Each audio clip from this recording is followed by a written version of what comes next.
Welcome back to another episode of Mundane Adventures. I'm your host, Repairman, and this is not my bedroom. These are not my sheets. Where am I and what time is it? My watch says it's 8 a.m., but the clock says it's 9. I'm honestly quite confused of what's going on, so I guess I'll just get up, take a shower, and I didn't know that I could transition my clothes like that. It must be the room. Maybe I'm dreaming. What is this little gesture I found on the ground, though? Mardi Gras. What is this?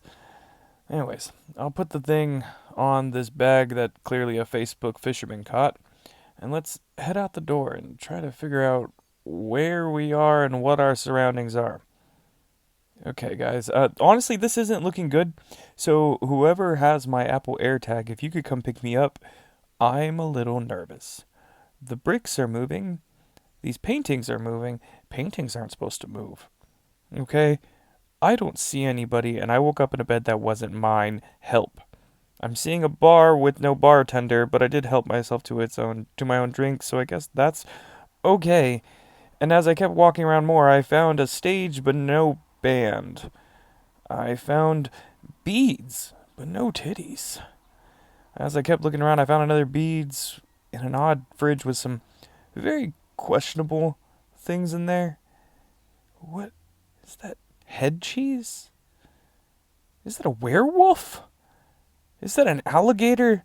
And are those crocodile fucking footprints? Where am I? I turned a corner with some voodoo, and started getting very nervous and scared. I started feeling compelled to dance. And no matter how hard I tried not to, I just got sucked into it. I finally escaped the dancing room and ran for my life to another hallway, looking for an exit. And I found one. But as I turned the corner, I was met by this odd jester man that did not trust me, and I don't think I trusted him. Look at those eyes. But before I explore the rest of this land, I decided to grab myself a coffee, do my morning journal, and then I met this beautiful woman named Marilyn Monroe. People were standing by and getting pictures. She signed my book and gave me a kiss. And I met this lady. She said she was a cartoon character named Betty Boop.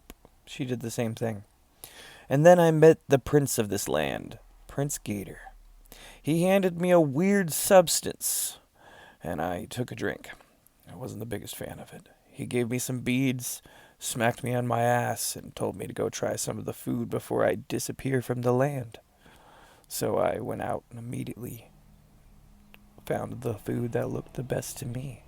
Happened to be the salmon, and goddamn, I will say this was a 10 out of 10. The entire weekend that I was trapped in this portal, I ate nothing but that and a couple beignets.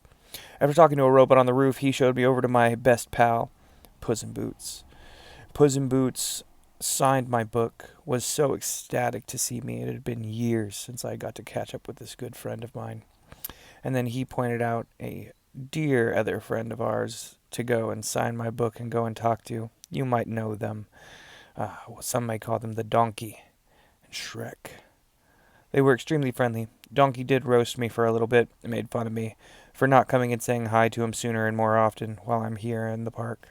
But then I asked Donkey and the tall green man named Shrek where their favorite desserts were in the park, and they ported me to a cafe where I could grab this delightful little treat. I'm not quite sure what the theming is that involves this purple, green, yellow, but I will say this cake was nice and spongy, moist, and not dry at all. I can appreciate that. After I got done stuffing my face, I watched the celebration in the streets where they played live music, had these giant vehicles go by with lights as they pelted us with beads, and we screamed at them. I even saw a queen and king. The queen loved my hair. Watch this. The king almost had me decapitated for that. This might have been my favorite one, was the shrimp boat. I take it back. This might be my favorite one. Never mind, apparently this was my favorite one. This one. That's kind of the end of this story. And then I woke up in my bed right now. I'm still kind of wondering if that was real or just a dream I recorded.